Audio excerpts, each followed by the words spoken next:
Well, you submitted another potential piece of evidence in this case, forensic scientist Megan Fletcher. Yes, sir, I was. And what was that? This was a blue rain jacket, kind of poncho type jacket. Do you know when when that came into your custody? When you looked at it the first time? October 5th, 2021.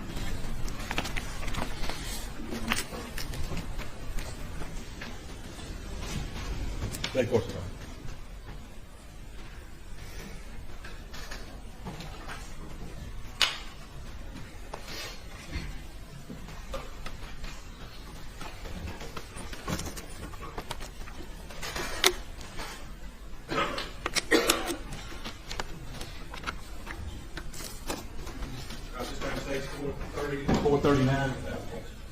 Excuse me, Your Honor. We renew our earlier objection to this evidence under 403, but we don't have any additional objections.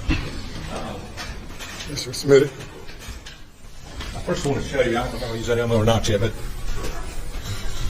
just showing what's 430 right now. Is that what you examined? Those are images of what I examined, yes. Images of what you examined? Yes, sir.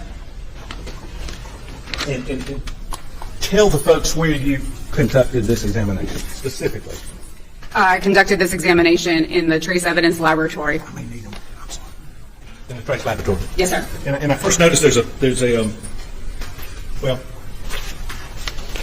state's 430. It appears that the well, let me put this on here. I'm sorry.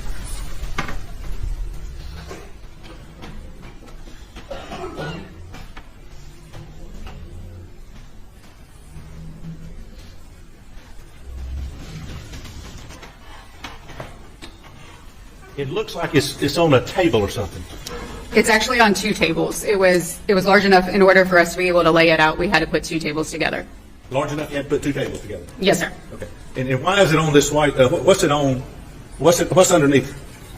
Underneath it is butcher paper, and that's used to protect the item of evidence, but also used to collect any trace evidence that may need to be examined. Okay. And it looks like on the right there may be a ruler or a measurement. Yes, it was just a sticker with ruler on it just to help guide us with the general size of it. We didn't take any specific measurements of anything. But is it fair to say that that's how it looked when you saw it in October? Yes, sir, it is. October 8th? October 5th. Excuse me, of 21. This report was dated October 8th. I apologize. You with Miss Hall. You had your jacket on, your gloves on, your mask on? Yes, sir. And tell the ladies and gentlemen of the jury, did it take two of you to do this? Yes, sir, I did. Why? So I gave Jamie Hall direct instructions on where to collect from, and while she was doing that, I was taking the notes. Double teaming it? Yes, sir.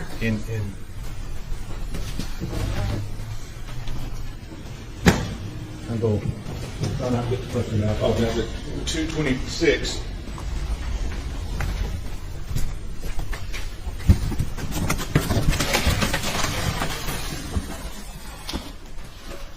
Is that what's depicted?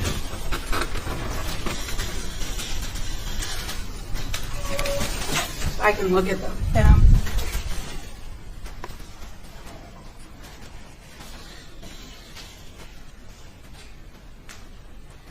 This jacket is the jacket I examined. My lab number, the item number 173, my initials, and the date in which we examined it is on there. And is this the same picture of what we just showed, 430, I think? It's the same image that you just, or this is the jacket that was in the image you just showed. Okay, and I'm going to get this away. I don't want to bother any of the jurors, so I'll get this away here. So you and Ms. Hall laid this out to examine it, correct? Yes, sir. Okay. And how did you determine specifically where you were going to check to see if there were any particles? So typically when we're looking for gunshot primer residue, we're looking for somebody who is in the vicinity to the discharge of a firearm. For this particular case, we were provided information that something might have been transferred in this item that had gunshot primer residue on it. Therefore, we treated it like an item that needed to be checked for transfer. Therefore, we had to collect particle lists from the entirety of the item, including the interior. You can either do it from up there or down here. How did you do it? How did you determine? What did you start with? Collecting potential particle lists or particle lists. So in total, we collected 25 particle lists from the jacket. When I say we covered everything, we covered everything. We collected from the exterior of the hood, the right sleeve, the left sleeve, the right chest, the left chest. There's a middle pocket on the jacket, so we collected the whole middle section, including the pocket. The pocket also has like a hand warmer section. It's got a little bit of fleece inside. We collected from inside of that. And then we split the bottom half in two, collected one particle lift from the right side and one from the left. We then flipped the jacket over and took one particle lift from the right sleeve into the right back on the top of the jacket, the left sleeve into the back on the top of the jacket. Let me check this real quick.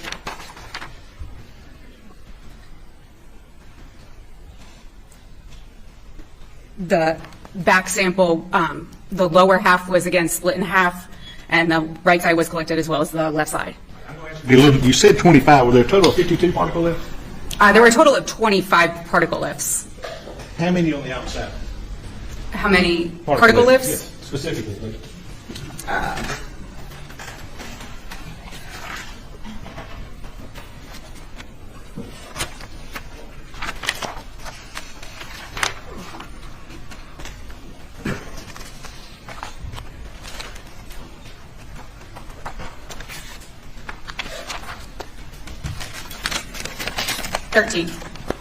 Can you tell us now where they were?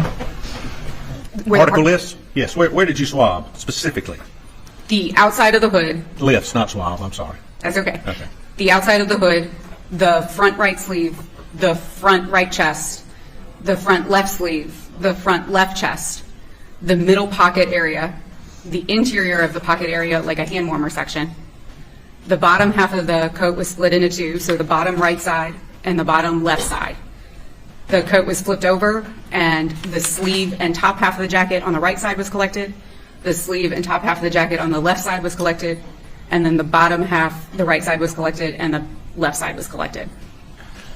So you mentioned the pockets in here. Did you find anything inside these pockets? Warmers, or where you put your hands, if you will. As far as particles of gunshot primer residue? Yes. No particles were detected inside that pocket there. None. None. But you checked. We did check. Okay. And the particle lifts on the outside of the jacket were how many? A total of particle lifts? Yes. 13, I believe. Okay. And what does that tell you, as in your opinion, as an expert in the field of gunshot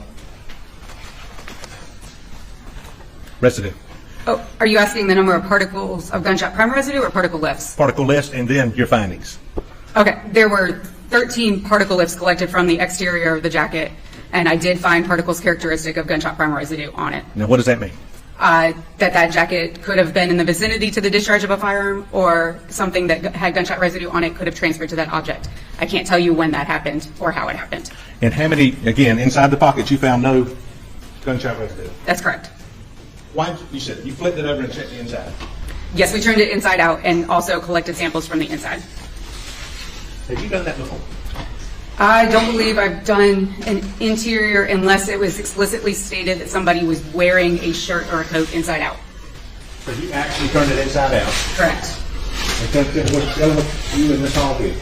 So once we turned it inside out, we collected particle lifts from the front and the back again. So the inside of the hood, the right sleeve to, you can see seam tape on this. It's that clear stuff that's kind of falling apart off of the jacket.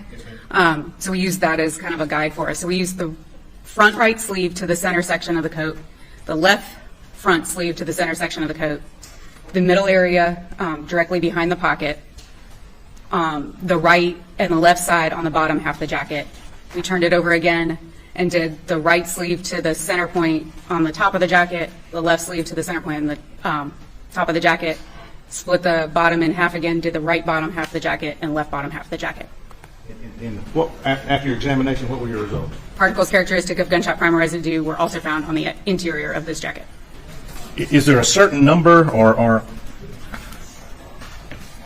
could you have kept checking and checking? Was there a lot of gunshot primer residue inside of the jacket? I would say there were a significant number of particles characteristic of gunshot primer residue on the inside of this jacket, yes. How many did you determine? I confirmed 38 particles characteristic. And I'm saying determined, confirmed. You confirmed how many? 38. 38. Yes, sir. From the inside of the rain jacket, poncho, yes, sir. Whatever this is, correct? Yes, sir. Could you, and you taught me a word or two, is there something that kind of led you, there could have been more, but you just basically stopped checking?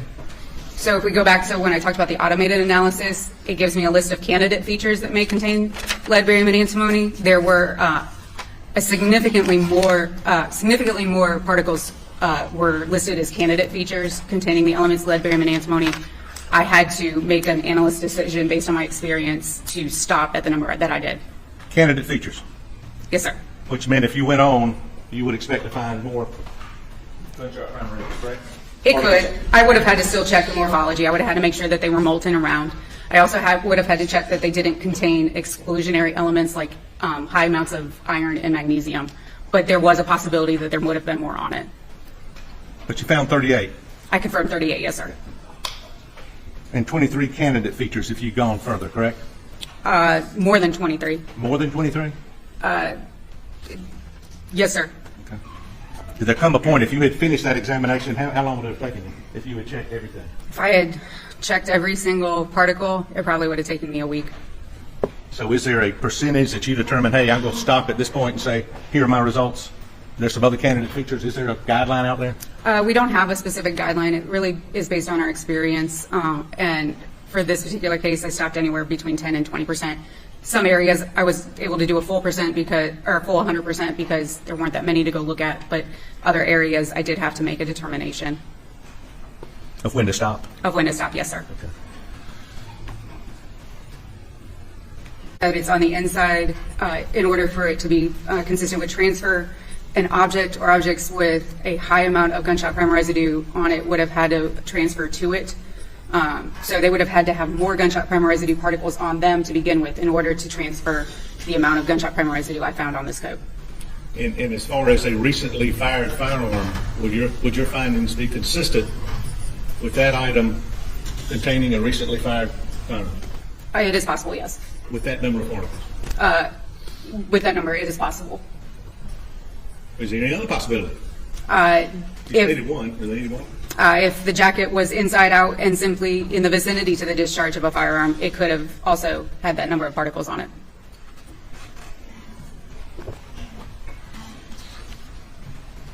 In your opinion, and just life and the job you love, that's a large number of particles, isn't it? It was a significant amount of particles, yes, sir. On the inside of the jacket? Yes, sir. And I'm not doing this for just to show I'm almost 6 feet. I am 6 feet. We'll over 6 feet on the record, but anyway. Does this look like a full-length garment to you?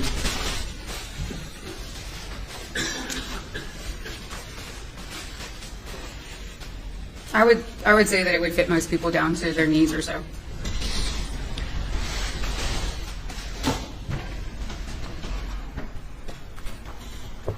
Beg court's indulgence.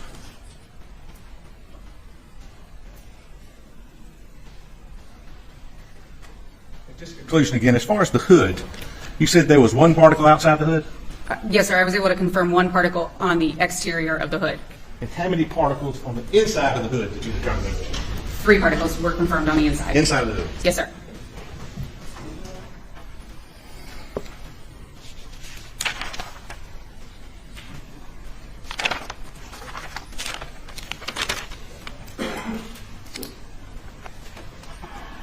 And finally, since this is an inanimate object, how long would you expect that gunshot primer residue to stay on there? Until it's actively removed. Say that again, Chris, what? Until it's actively removed. That means washed, cleaned, Yeah, brushing it, like aggressively brushing it off, washing it in a washing machine, cleaned, hosed off, something like that.